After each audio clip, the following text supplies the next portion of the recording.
ഇന്ത്യയുടെ പരമാധികാരം ആർക്കും അടിയറ വച്ചിട്ടില്ല. അതിൽ തൊട്ട് കളിക്കാൻ ആരും വരണ്ട. പറയുന്നത് നരേന്ദ്രമോദിയുടെ സർക്കാരാണ്, കേൾക്കുന്നത് ട്രംപിൻ്റെ സർക്കാരും. റഷ്യയുമായിട്ടുള്ള ഇന്ത്യയുടെ ബന്ധം വളരെ പഴക്കം ചെന്നതാണ്. അതിൽ തൊട്ട് കളിക്കണ്ട എന്ന് മോദി സർക്കാർ വളരെ വ്യക്തമായി നല്ല വടിവൊത്ത ഭാഷയിൽ ട്രംപിനോട് പറഞ്ഞിരിക്കുകയാണ്. എന്താണ് സാർ ഇതിന് കാരണം? നമ്മുടെ മൻമോഹൻ സിംഗിൻ്റെ കാലത്തെ ആ അടിമത്ത മനോഭാവം മാറിയെന്നുള്ളത്. ട്രംപിൻ്റെ ചൊൽപ്പടിക്ക് നിൽക്കുന്ന ഒന്നാണ് ഭാരതം, അല്ലെങ്കിൽ യൂറോപ്യൻ യൂണിയൻ്റെ ചൊൽപ്പടിക്ക് നിൽക്കാനുള്ള ഒന്നാണ് ഭാരതം എന്നുള്ള സങ്കല്പങ്ങളൊക്കെ നമ്മൾ കാറ്റിൽ പറത്തിയിരിക്കുകയാണ്. നമ്മൾ നമ്മുടെ വഴിക്ക് പോകും.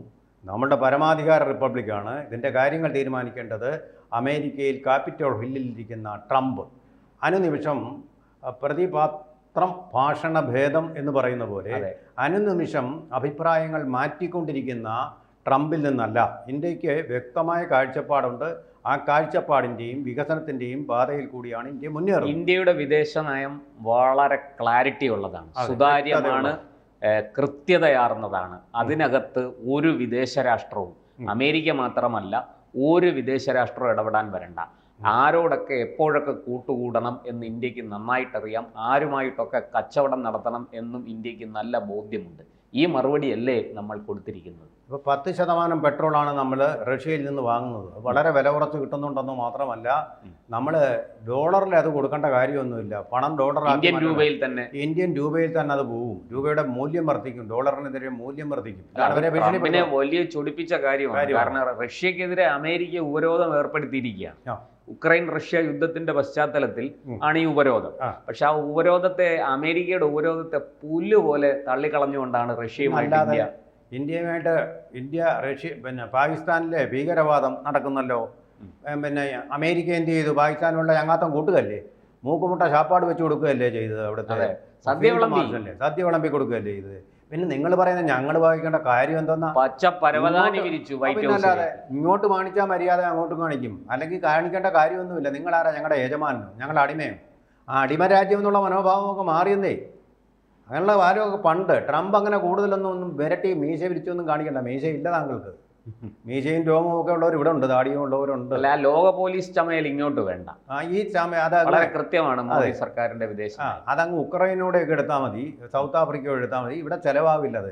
അതുകൊണ്ട് മര്യാദയ്ക്കാണെങ്കിൽ മര്യാദ, അല്ലെങ്കിൽ അമേരിക്ക എന്ന് പറയുന്നത് നമുക്ക് ഇനി ഒരു ഭീഷണിയല്ല. സത്യം പറഞ്ഞാൽ അതാണ് നമ്മൾ മനസ്സിലാക്കേണ്ട ഒരു കാര്യം. അമേരിക്കയെ പേടിച്ചൊന്നും ഒരു സഹായത്തിനും ഇല്ലാത്ത ഇവനെ ഈ റഷ്യയിൽ നിന്ന് എണ്ണ വാങ്ങുന്നതിനെ തുടർന്ന് 10% അധിക തീരുവ താരിഫ് ഏർപ്പെടുത്തട്ടെ.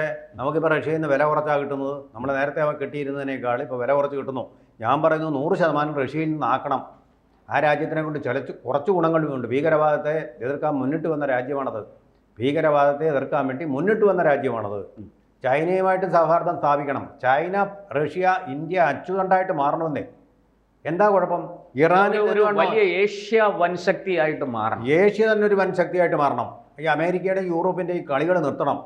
തടസ്സമില്ല. ജയശങ്കർ ആ വഴിക്കാണ് ഇപ്പോൾ നീങ്ങിക്കൊണ്ടിരിക്കുന്നതെന്ന് എനിക്ക് തോന്നുന്നു. എനിക്കറിയില്ല.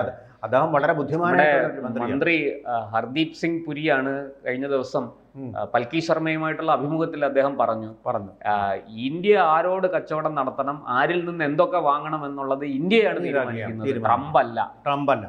പണ്ട് ബ്രിട്ടീഷ് ചക്രവർത്തിയും ബ്രിട്ടീഷ് രാജ്ഞിയുമായിരുന്നു ഇന്ത്യയുടെ കാര്യങ്ങൾ നിർണ്ണയിച്ചത്. ആ കാലമൊക്കെ പോയി. ഇനി ആ ഇമ്പീരിയലിസവും വേണ്ട, കൊളോണിയലിസവും വേണ്ട. അതിന് വഴങ്ങുന്ന രാജ്യമല്ല ഇന്ത്യ. അപ്പോൾ CPM-കാർക്ക് ഇപ്പോൾ ബോധ്യമായി കാണും, CPM പോളിറ്റ് ബ്യൂറോയ്ക്കും, അമേരിക്കയുടെ വാലാട്ടികളാണ് നടക്കുന്ന ഒരു രാജ്യമല്ല, അമേരിക്കയുടെ ചേരി ചേരുന്ന ഒരു രാജ്യവുമല്ല. ജവഹർലാൽ നെഹ്റുവിൻ്റെ കാലത്തെ ചേരി ചേരാ നയത്തേക്കാൾ അതിശക്തമായിട്ടുള്ള നടപടികളോട് കൂടിയാണ് ആഫ്രിക്കൻ രാജ്യങ്ങളെയും ഗ്ലോബൽ സൗത്തിനെയും എല്ലാം കയ്യിലെടുത്തുകൊണ്ടും ഇപ്പോൾ ചൈനയുമായിട്ട് സൗഹൃദത്തിൻ്റെ ഒരു പാലം, സേതു തീർത്തുകൊണ്ടുമാണ് ഇപ്പോൾ മുന്നോട്ട് പോകുന്നത്. നോക്കൂ, മാനസ സരോവർ കൈലാസ് യാത്രയ്ക്ക് ധാരാളം തടസ്സങ്ങളുണ്ടായിരുന്നു. ഇപ്പം ചൈന അതുവഴി നമുക്ക് വഴി അനുവദിച്ചു തന്നിരിക്കുകയാണ്. നോക്കൂ, അമേരിക്ക ഇത് കണ്ടോ? ഈ ചൈനയുമായിട്ട് കൂടുതൽ സൗഹൃദം സ്ഥാപിക്കണം എന്നുള്ളതാണ് എൻ്റെ അഭിപ്രായം. സാർ, അത് പറഞ്ഞപ്പോഴാണ് ഒരു കാര്യം ഓർമ്മ വന്നത്. ഈ ആപ്പിൾ മൊബൈല് നമ്മളെ ഇന്ത്യയിലും ചൈനയിലുമാണ് ഉൽപ്പാദിപ്പിക്കുന്നത്. ഇത് അമേരിക്കയിൽ നമ്മൾ കൊണ്ടുപോയി വിൽക്കുന്നു. ഇവിടുന്ന് കോടിക്കണക്കിന് മൊബൈലുകളാണ് എക്സ്പോർട്ട് ചെയ്യുന്നത്. അപ്പോൾ ഇതിനെല്ലാം ഈ എക്സ്പോർട്ട് ഡ്യൂട്ടി താരിഫ് കൂട്ടുമെന്നാണ് ട്രംപ് പറയുന്നത്. ഇവിടെ നമ്മൾ ഉണ്ടാക്കുന്ന മൊബൈല് ഇവിടെ പ്രൊഡക്ഷൻ നിർത്തിയിട്ട് അമേരിക്കയിൽ അത് ഉണ്ടാക്കാൻ തുടങ്ങിയാൽ ഇവിടുന്ന് അവര് സാധനം ഇറക്കുമതി ചെയ്ത് വിൽക്കുമ്പോൾ ഉള്ള വിലയുണ്ടല്ലോ, അതിന്റെ 3 ഇരട്ടി വില കൊടുക്കേണ്ടി വരും. എന്നിട്ടും ഈ അഹങ്കാരം പറയുകയാണ് ട്രംപ്. അതെ അതെ, അവിടെ ലേബർ ചാർജും ഒക്കെ വളരെ കൂടുതലുള്ള ചിലവ് വളരെ കൂടുതലുള്ള രാജ്യമായി. ഉത്പാദന ചെലവ് വളരെ കൂടുതലാണ്. ഇത് നമ്മൾ വേണ്ട, ആപ്പിളും ഒന്നും വേണ്ട, ഇന്ത്യൻ ഇൻവെസ്റ്റേഴ്സ് തന്നെ ഉണ്ട്. അവരെ കൊണ്ട് നല്ല ഒന്നാം തരം സാധനങ്ങൾ ഉണ്ടാക്കി അമേരിക്കയായിട്ടും കോമ്പീറ്റ് ചെയ്യണമെന്നാണ് എൻ്റെ അഭിപ്രായം. ഇപ്പോൾ തന്നെ നോക്കൂ, ടെസ്ല കാർ ഇന്ത്യയിൽ വന്നു. ബോംബെ ഷോറൂം ഉദ്ഘാടനം ചെയ്ത് ദേവേന്ദ്ര ഫഡ്നാവിസാണ്. ടെസ്ല കാർ ഇന്ത്യയിലേക്ക് വന്നു. അതെ, ഇയാൾ ഈ വലിയ അയാൾക്കുള്ള സബ്സിഡി മുഴുവൻ പിൻവലിച്ച് രണ്ടും കൂടി അടിയായി കഴിഞ്ഞപ്പോഴും ടെസ്ല കാർ വന്നു, അത് വിൽക്കുകയും ചെയ്തു. മുംബൈയിൽ അത് വാങ്ങിക്കാൻ നല്ല പണത്തിൻ്റെ രാജാക്കന്മാരുണ്ടെന്ന്, സ്വന്തമായിട്ട് കച്ചവടം ചെയ്ത് പണം ഉണ്ടാക്കിയവർ, അഴിമതി കൂടെ ഉണ്ടാക്കിയവരല്ല റോബർട്ട് വാദ്രയെ പോലെ. ഇപ്പോൾ കണ്ട കുറ്റപത്രം കൊടുത്തിരിക്കുകയാണ് റോബർട്ട് വാദ്രയ്ക്ക്, തെളിവില്ലാഞ്ഞിട്ടാണോ അത്? അങ്ങനെ അഴിമതി കൂടെ ഉണ്ടാക്കിയ പണമല്ലാതെ ബിസിനസ് ചെയ്ത് സാമ്രാജ്യങ്ങൾ ഉയർത്തിയ ആൾക്കാരുണ്ട്.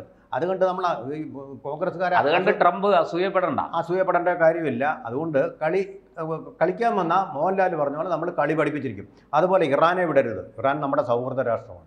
ഇറാനിൽ നിന്ന് നമ്മൾ എണ്ണ വാങ്ങുന്നതിന് അമേരിക്കയ്ക്ക് വലിയ ചൊറിച്ചില്ല. പിന്നെ അങ്ങനെ നമ്മൾ ഈ കാര്യത്തിൽ ഇറാൻ ഇസ്രായേൽ സംഘർഷത്തിലോ ഈ പറയുന്ന റഷ്യ ഉക്രൈൻ സംഘർഷത്തിലോ ഒന്നും നമ്മൾ പരിധി വിട്ട് ആരുടെയും ഒപ്പമല്ല. നമ്മൾ എല്ലാവരോടും പറയുന്നത് അരുത്, യുദ്ധം അരുത് എന്നാണ്. അത് വേറെ പ്രശാന്ത മറ്റൊരു കാര്യമുണ്ട്, നിഷ്പക്ഷത പുലർത്തുന്നവൻ എല്ലാവരുടെയും ശത്രുവായി തീരും. അങ്ങനെ കാര്യമുണ്ട്. അതാണ് ഇപ്പോൾ സംഭവിക്കുന്നത്. സത്യം പറയുന്നവന് ശത്രുക്കൾ ധാരാളം കൂടും. അവിടെയാണ് ഒരു പ്രശ്നം വരുന്നത്. ഈ ഒരു പ്രശ്നം ഏതെങ്കിലും ഒരു ചേരിയിൽ ധൈര്യമായിട്ട് നമുക്കത് വേണ്ട, നമുക്കുള്ള കരുത്ത് നമുക്ക് ബോധ്യമുണ്ട്. ഇപ്പോൾ ചൈനയ്ക്ക് ഇന്ത്യയോടുള്ളൊരു താല്പര്യം അമേരിക്കയ്ക്ക് എന്ന് പറയും. ഇന്ത്യ വേണം അമേരിക്കയ്ക്ക്, ഇന്ത്യ ഇല്ല പറ്റില്ല. കാരണം വലിയ വിപണിയാണ്. അല്ല, ചൈന സമുദ്രത്തിൽ, ഇന്ത്യ മഹാസമുദ്രത്തിൽ ചൈന നേടുന്ന മേൽക്കൈ തടയാൻ ഒന്ന് വേണം. അതിനാണ് ക്വാഡിൽ നിന്ന് നമ്മൾക്ക് പിൻവാങ്ങണമെന്ന്. ചൈനയുമായിട്ട് ഐക്യം കൊണ്ട് സ്ഥാപിക്കണം. പാകിസ്ഥാനെ നിലയ്ക്ക് നിർത്താൻ ഈ ചൈനയ്ക്ക് കഴിയും, ഒരു സംശയമില്ല. ആ അച്ചുകൊണ്ട് നമ്മൾ ഉപയോഗിക്കണം. ഇന്ത്യ, റഷ്യ, ചൈന അച്ചുകൊണ്ട് IRC ക്രൈ ആവരുത്, CRI ആയി പോകും. നമ്മൾ ക്രൈ എന്ന് പറയുമ്പോൾ കരച്ചിൽ നിന്നാണ് അതിനർത്ഥം. അത് വരരുത്.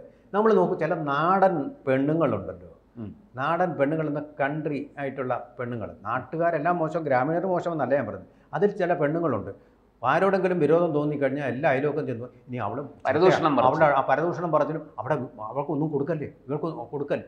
നിങ്ങൾ നിങ്ങളുടെ കാര്യം നോക്കിയാൽ പറയാം, നിങ്ങൾ കൊടുക്കണ്ട, മറ്റുള്ളവർ കൊടുക്കണ്ടെന്ന് നിങ്ങൾ പറയാനാരാ? നിങ്ങൾ അമേരിക്കയ്ക്ക് റഷ്യയിൽ നിന്ന് എണ്ണ വേണ്ടെങ്കിൽ നിങ്ങൾ വാങ്ങിക്കണ്ട, ഞങ്ങൾ വാങ്ങിക്കണോ വാങ്ങിക്കണ്ടെന്ന് ഞങ്ങൾ തീരുമാനിക്കും.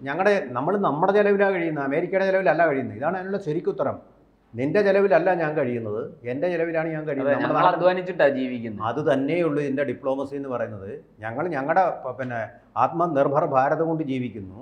നിങ്ങളിപ്പോൾ എന്തുവാ തരുന്നത്? ഇപ്പോൾ F-35 വിമാനങ്ങൾ അത് തരില്ലായിരിക്കും. നിങ്ങൾ തുർക്കിക്ക് കൊടുത്തു, അവർ തമ്മിൽ ഡീലായിട്ടുണ്ട്. F-35 തുർക്കിക്ക് നേരത്തെ കൊടുക്കില്ലായിരുന്നു. എന്താ കാര്യം എന്തറിയാമോ? റഷ്യയിൽ നിന്ന് നമ്മൾ വാങ്ങിച്ച S-400 എന്ന് പറയുന്ന ഡിഫൻസ് കമാൻഡ് സിസ്റ്റം വാങ്ങിച്ചിരുന്നു. അതിൻ്റെ ദേഷ്യത്തിൽ അതിൻ്റെ ചുരുക്കം അമേരിക്കയ്ക്കുണ്ട്. അതാണ് 10% ഇട്ടുകളയും. ബ്രിക്സ് ഞാൻ പറയുന്നത്, ബ്രിക്സ് ഡോളറിന് ബദലായിട്ടുള്ളൊരു നാണയം കൂടെ ഇറക്കണം. ബ്രിക്സ് കറൻസി ഉണ്ടാക്കണം. യൂറോപ്യൻ യൂണിയൻ ഉണ്ടല്ലോ കറൻസി. എന്താ പിന്നെ ബ്രിക്സിന് ഉണ്ടാക്കിയ? ഇയാളാരും ലോക പോലീസോ, അതോ ലോക ഭരണാധികാരിയോ, ലോക ചക്രവർത്തിയോ, ലോകത്തിൻ്റെ സുൽത്താനോ? പോയി പണി നോക്കാൻ പറയണം ട്രംപിന്. അയാൾക്ക് വട്ടാണെന്ന് എനിക്ക് തോന്നുന്നത്. ഒരു സമയത്ത് പറയുന്ന അഭിപ്രായമല്ല പിന്നെ പറയുന്നത്. ഇപ്പോൾ ഏറ്റവും പുതിയ ഇക്കണോമിസ്റ്റിൽ പറയുന്നത് അമേരിക്കൻ ഇക്കണോമി ഈ മനുഷ്യൻ തകർത്തു എന്നാണ് പറയുന്നത്. ഇപ്പോൾ തന്നെ തകർന്നുകൊണ്ടിരിക്കുകയാണെന്ന്. അദ്ദേഹത്തിൻ്റെ ഈ ചുങ്കം ഭരണം കൊണ്ട് കൃത്യമായിട്ട് വളരെ ശരിക്കാൻ ലണ്ടനിൽ നിന്നുള്ളതാണത്. അപ്പം അമേരിക്കൻ പക്ഷപാതമില്ല, തകർത്തുകൊണ്ടിരിക്കുകയാണെന്നാണ് പറയുന്നത്, അദ്ദേഹം പറഞ്ഞിരിക്കുന്നത്. അല്ല, അത് സാർ, അമേരിക്കയെ സംബന്ധിച്ച് അമേരിക്ക വലിയ സാമ്പത്തിക പ്രതിസന്ധിയിലേക്ക് പൊയ്ക്കൊണ്ടിരിക്കുകയാണെന്നുള്ള റിപ്പോർട്ടുകളുണ്ട്. അത് ഞാൻ ഈ പറയുന്നത് അമേരിക്കൻ ഫിനാൻഷ്യൽ ഏജൻസികൾ തന്നെ ഈ കാര്യത്തിൽ മുന്നറിയിപ്പ് കൊടുത്തു കഴിഞ്ഞു. വലിയ കടത്തിലാണ് അമേരിക്ക പോകുന്നത്. 30 ട്രില്യൺ GDP എന്നൊക്കെ പറയുമ്പോഴും കടം ക്രമാതീതമായിട്ട് ഉയർന്നുകൊണ്ടിരിക്കുകയാണ്. എന്നിട്ടാണ് ഈ ഇന്ത്യയെ വരട്ടാൻ വരുന്നത് ഈ ട്രംപ്. അതിൽ തന്നെ പറഞ്ഞിട്ടുണ്ട്, ഇന്ത്യയെ വിശേഷിപ്പിക്കുന്ന വേൾഡ് പവർ എന്ന് പറയുന്നില്ല, സൗത്ത് ഏഷ്യൻ ജയൻറ്റ് എന്നാണ് പറയുന്നത്. അപ്പോൾ അവർ കുറച്ച് ഒരു പക്ഷപാതമില്ലാതെ അനലൈസ് ചെയ്യുന്ന ഒരു രാജ്യമാണ്. ഇന്ത്യയുടെ മമതയില്ല, അമേരിക്കയുടെ മമതയില്ല. അല്ല, എന്തായാലും ഇക്കാര്യത്തിൽ നമ്മുടെ മന്ത്രി അഭിമുഖത്തിൽ വ്യക്തമായിട്ട് പറഞ്ഞിട്ടുണ്ട്, ഈ വിരട്ടൽ വേണ്ട, ആ മര്യാദയ്ക്കാണെങ്കിൽ മര്യാദ. ആ ഞങ്ങൾ ആരിൽ നിന്ന് എന്ത് വാങ്ങണമെന്നുള്ളത് ഞങ്ങൾ തീരുമാനിക്കും. ഉം. അതിനുള്ള സ്വാതന്ത്ര്യം ഞങ്ങൾക്കുണ്ട്, അതിനുള്ള അധികാരം ഞങ്ങൾക്കുണ്ട്. അതിനകത്ത് ആവശ്യമില്ലാതെ തലയിടാൻ വരണ്ട. ഞാനൊരു ഉപമ സത്യത്തിൽ ട്രംപിന് മുഖമടച്ചു കൊടുത്തൊരു അടിയാണ്. ഒരടിയാണ്. അതായത് സണ്ണി ജോസഫ് സംസാരിക്കുന്ന പോലെ അല്ല നരേന്ദ്രമോദി, അതായത് മൻമോഹൻ സംസാരിക്കുന്ന പോലെ അല്ല പ്രധാനമന്ത്രി നരേന്ദ്രമോദി സംസാരിക്കുന്നത് കെ സുധാകരൻ പറയുന്ന പോലെ തന്നെ കർക്കശമായിട്ട് തന്നെയാണ്. സാർ ഒരു ഉപമ പറയാൻ വന്നു, അതുകൂടെ പറഞ്ഞൊന്ന്. അതാണ് പറഞ്ഞത്. സണ്ണി ജോസഫിന്റെ സംസാരമാണ് നേരത്തെ മൻമോഹൻ സിംഗ് ഒക്കെ നടത്തിയിരുന്നത്. ഇപ്പൊ കെ സുധാകരന്റെ സംസാരമാണ് ഇപ്പോൾ പ്രധാനമന്ത്രി നരേന്ദ്രമോദി. അതാണ് വേണ്ടത്. കൂടുതൽ വാർത്തകളും വിശേഷങ്ങളും നിങ്ങളിലേക്ക് എത്താൻ ABC മലയാളം സബ്സ്ക്രൈബ് ചെയ്യുക, ബെൽബട്ടനും അമർത്തുക.